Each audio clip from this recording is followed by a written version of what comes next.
Est-ce que vous connaissez le muscardin? Le muscardin, c'est un petit rongeur de 6 à 8 cm qui est aussi appelé rat d'or, dû à son pelage brun orangé. Vous l'avez sûrement jamais vu puisqu'il est arboricole et nocturne, donc c'est normal si vous ne l'avez pas observé. Vous pouvez le trouver dans les milieux denses en végétation tels que les haies et les lisières de forêt. Ce qu'il préfère, c'est les milieux riches en ronciers, noisetiers, merisiers et aubépines. Il se nourrit majoritairement de fruits à graines, de noisettes, de fleurs et d'invertébrés. C'est une espèce protégée puisqu'elle est menacée par l'arrachage de haies, la destruction de lisières et les forêts de monoculture. Pourquoi il est important de le protéger? Tout d'abord parce qu'il participe à la pollinisation via la dissémination des graines dont il se nourrit. Ensuite, il est important dans la chaîne alimentaire puisqu'il sert de nourriture à la chouette effraie et aux faucons.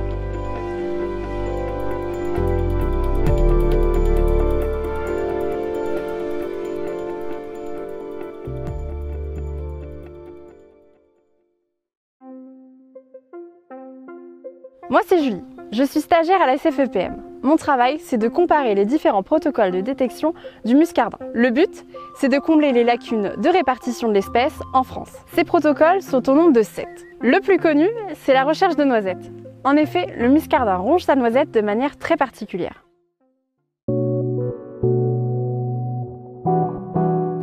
En ce qui concerne la recherche de noisettes, c'est très simple. L'idée, en gros, c'est de se placer près d'un noisetier et de chercher toutes les noisettes qui sont autour.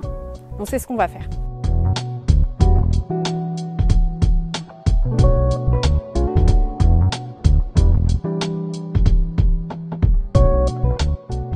Ah bah là j'ai peut-être trouvé une noisette rongée par le muscardin, je vais vous expliquer comment on la reconnaît.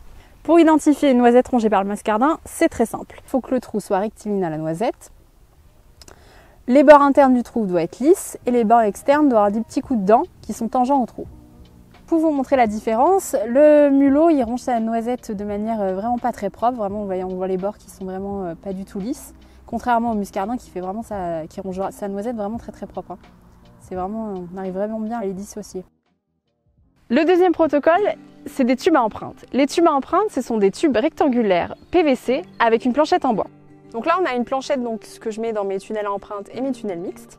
Sur cette planchette, donc, on peut trouver aux extrémités des bandes de scotch avec de l'encre. Donc l'encre, c'est du pigment naturel avec de l'huile. Au milieu, j'ai mis également du scotch avec du beurre de cacahuète. Et à côté, on met 2 bandes de papier pour y mettre après les empreintes. L'idée, en gros, c'est qu'un petit mammifère rentre par les extrémités dans notre tube, mais c'est pas dans l'encre et il laisse du coup ses empreintes en mangeant l'appât. Et pareil de l'autre côté. Le troisième protocole, c'est les tubes à poils. Les tubes à poils, c'est un tube en PVC avec une gaine électrique sur le toit. Sur cette gaine électrique, on y passe un scotch double face afin de récolter les poils. Et au centre de notre tube, on y met un appât et nous, on a décidé de mettre du beurre de cacahuète. Le quatrième protocole, c'est le tube mixte. Ça mélange 2 méthodes. En effet, on a pris un tube à empreinte où on a ajouté 2 gaines électriques sur le toit afin de récolter les poils et les empreintes. Donc là, on va poser un tunnel mixte. Donc le tunnel mixte, il récupère donc les poils avec les 2 gaines électriques sur le toit et il récupère aussi les empreintes. Donc pour le poser, c'est tout simple. Il faut le mettre sous une branche et là, sur une branche qui est horizontale, dans l'idéal. On le met entre 1,50 m et 2 m de hauteur. On peut le mettre plus haut, mais la plupart du temps, il faut une échelle, donc c'est pas ce qu'on a privilégié. Le 5e protocole, c'est le piège photo. Le piège photo, il est placé devant un des dispositifs, donc soit un tunnel à poils, soit un tunnel à empreinte ou un mixte. Le piège photo est équipé d'un détecteur de mouvement. Donc dès qu'il y a quelque chose qui passe devant, il déclenche une vidéo de 20 secondes. Cela nous permet de voir si le muscardin est passé devant notre piège photo. Le 6e protocole, c'est la caméra thermique. La caméra thermique, elle nous permet de détecter le muscardin de nuit. En effet, avec la caméra thermique, on va se déplacer le soir à la tombée de la nuit le long du transect. Donc du coup là on est arrivé sur le terrain, donc il est 22h30. L'idée c'est de faire la thermoprospection. Donc le but avec la caméra thermique c'est de se déplacer tout au long du transect et de voir en espérant le muscardin.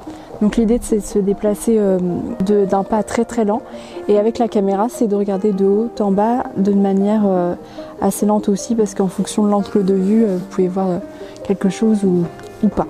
Donc c'est ça le but de ce qu'on va faire ce soir.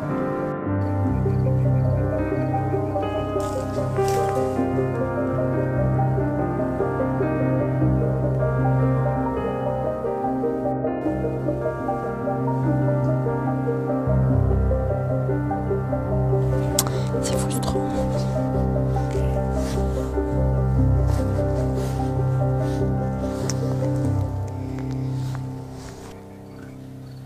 Donc là on a la station 6 et 7 peu particulière sur ce transect parce qu'elles sont dans un milieu très très ouvert.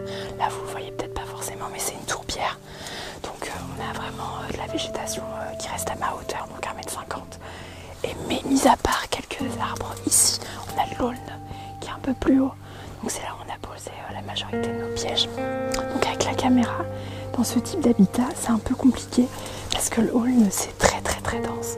Donc si le muscardin il est à l'intérieur, moi avec ma caméra je ne le discernerai pas, donc c'est pas hyper facile de le détecter avec la caméra.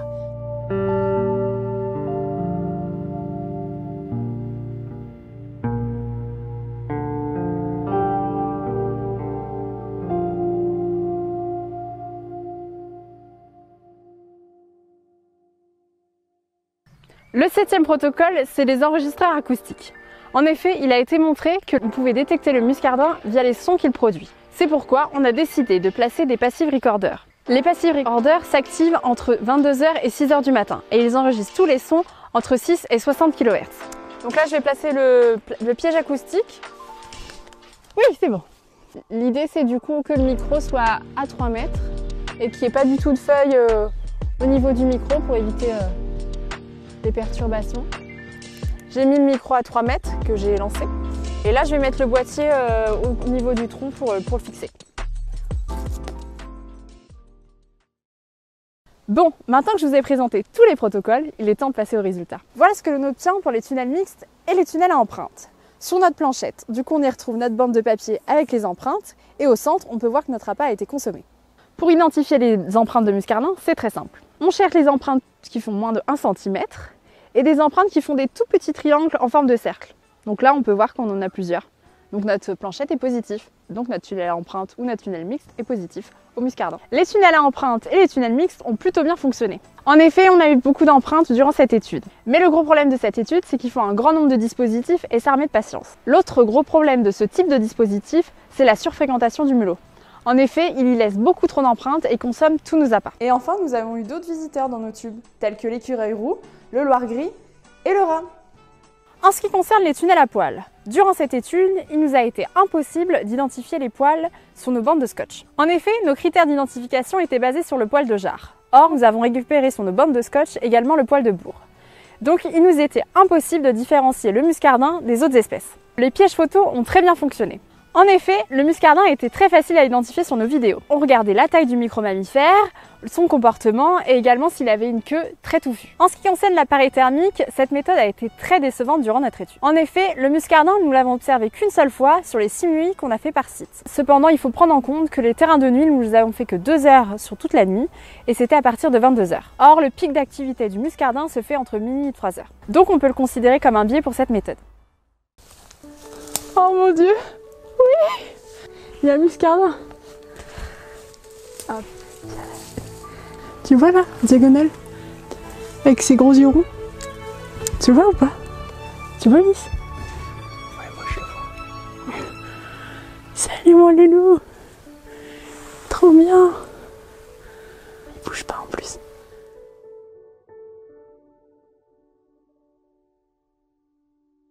La méthode des enregistreurs acoustiques a été un carton durant notre étude. En effet, nous avons obtenu des sons de muscardin sur 2 de nos 3 sites. Et ça, dès les premières nuits.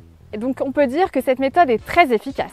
Dans cette étude, la recherche de noisettes a été très efficace. On a trouvé des noisettes sur chacun de nos sites. Mais on a rencontré quelques problèmes.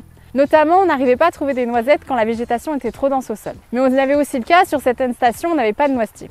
Dans ce cas-là, d'autres méthodes peuvent nous aider à détecter la présence du muscardin. Vous aussi, vous pouvez nous aider à détecter la présence du muscardin en France. Pour cela, cherchez des noisettes autour de chez vous et remplissez le formulaire sur le site de la SFEPM afin qu'on puisse récupérer votre donnée de muscardin. Merci d'avoir regardé ce petit reportage. Si vous souhaitez avoir d'autres informations sur le muscardin, n'hésitez pas à aller sur le site internet de la SFEPM, sfepm.org. Muscardin, t'es pas là, mais on te trouvera. Muscardin, t'es pas là.